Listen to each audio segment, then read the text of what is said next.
Now, the theme I've chosen for my talks this week, and also on through the 2 following weeks, is specially designed to equip you with an attitude and an outlook that will enable you to appropriate the fullness of God's provision and God's blessing in the year that lies ahead. You see, so much depends on these 2 things, your attitude and your outlook, as you move on into all that God has planned for you in this new year. The title I've chosen for this series of talks is 12 Steps to a Good Year. And the title for my introductory talk today is Right Resolutions. The new year has been traditionally associated with resolutions. I think it's not quite so fashionable perhaps today, but when I was a boy growing up, at the end of the old year and the beginning of the new year, everybody made their good resolutions for the new year. And at the same time, they usually laughed at themselves, knowing too well that their resolutions wouldn't last long into the new year. However, I do believe at this time it is appropriate to make resolutions or to reaffirm those already made. You see, resolutions or decisions determine our attitudes, and our attitudes in turn determine our approach to any situation.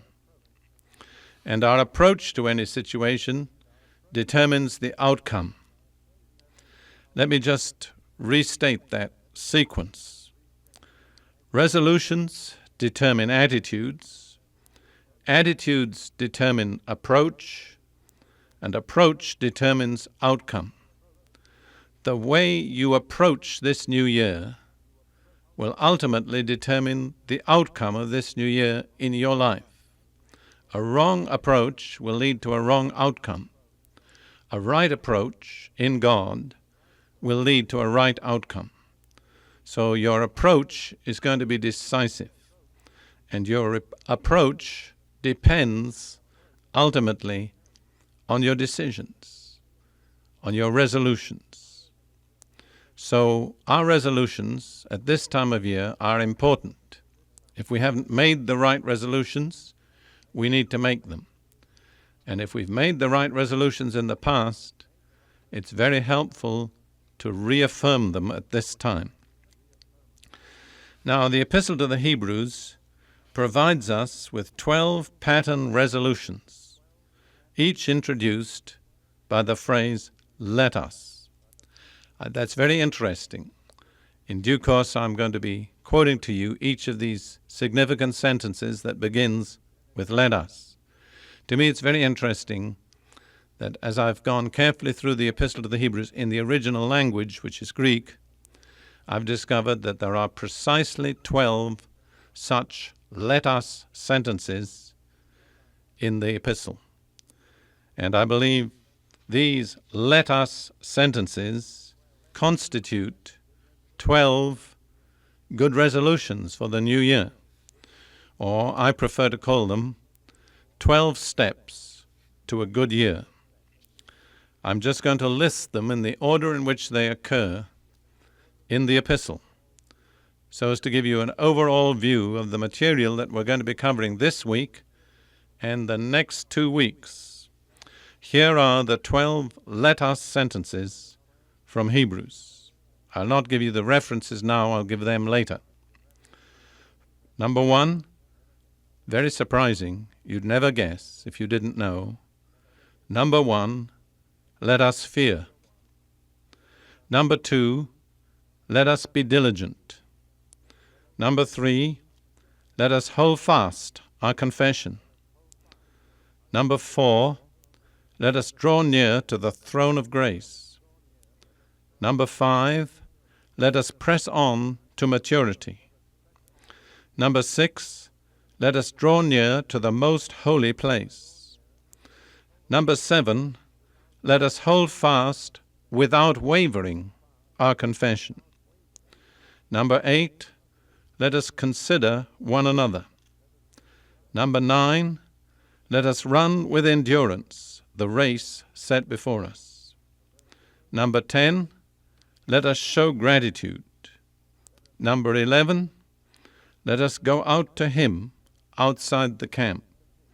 Number 12, let us continually offer up a sacrifice of praise.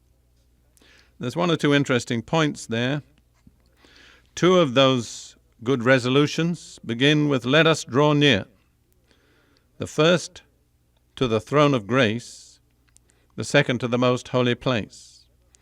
Also, let us hold fast our confession occurs twice.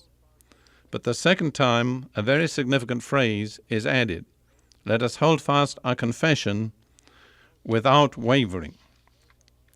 So, those are the 12 resolutions, the 12 steps to a good year, and I'm going to be going through them in my subsequent talks in detail, trying to show you just how they apply to your life and your situation, and just how they really are steps to a good year.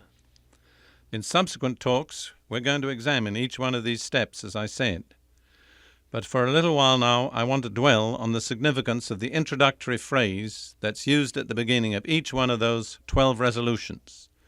The phrase, let us. This phrase contains two aspects. First of all, it denotes a resolution, as I've already said.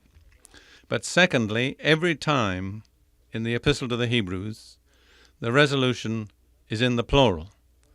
It's never let me or I will, but it's always let us. It's always in the plural. And that indicates not merely that we have to take certain resolutions, but that we have to take them together. I believe this is a fact which the Holy Spirit is emphasizing in a special way to God's people at this time, that we're not independent, autonomous units, each one just going to make it through on our own regardless of our fellow believers. But in a very real sense, we're dependent on one another. And if we're going to make it through to the fulfillment of God's purpose, we're going to do it together. We'll never do it separately as individuals. Let me show you a couple of verses in Ephesians chapter 4 that bring out this point.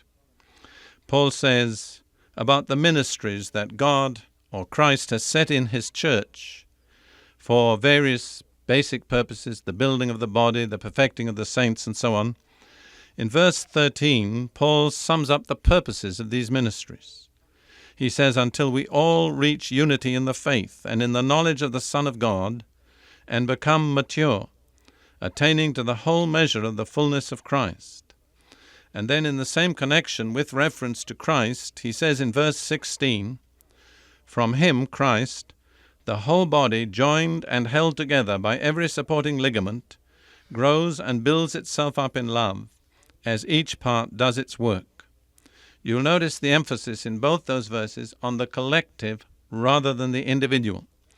Speaking about unity and the full knowledge of the Son of God and maturity, Paul uses the words we all, until we all reach unity, the knowledge of the Son of God, until we all become mature, until we all attain to the whole measure of the fullness of Christ. The implication is clear.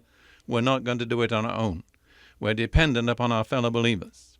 And so the resolution that we make is not just an individualistic, self-centered resolution as to what I'm going to do in this new year, but it's a resolution which includes our fellow believers. Let us. And then again in that 16th verse, Paul points out how much we're interdependent upon one another. The whole body is a unit, joined together by every supporting ligament, and it only grows and builds itself up in love as each part does its work. In the natural human body, if one part malfunctions, it almost inevitably affects the other parts. Take, for instance, the liver. If the liver malfunctions, it's going to affect many of the other main areas and systems of the human body. So all those other areas and systems are dependent on the liver. And in the same way as Christians, we are dependent upon one another. The conclusion is this: we cannot attain to true maturity without our fellow believers. It's not enough to have an individual goal. We must also have a collective goal. The new year confronts us with the need for resolution and decision, but that resolution is not just an individualistic resolution for each one of us alone, but it's a resolution that all of us as believers have to take together if we're going to attain to God's goal for us.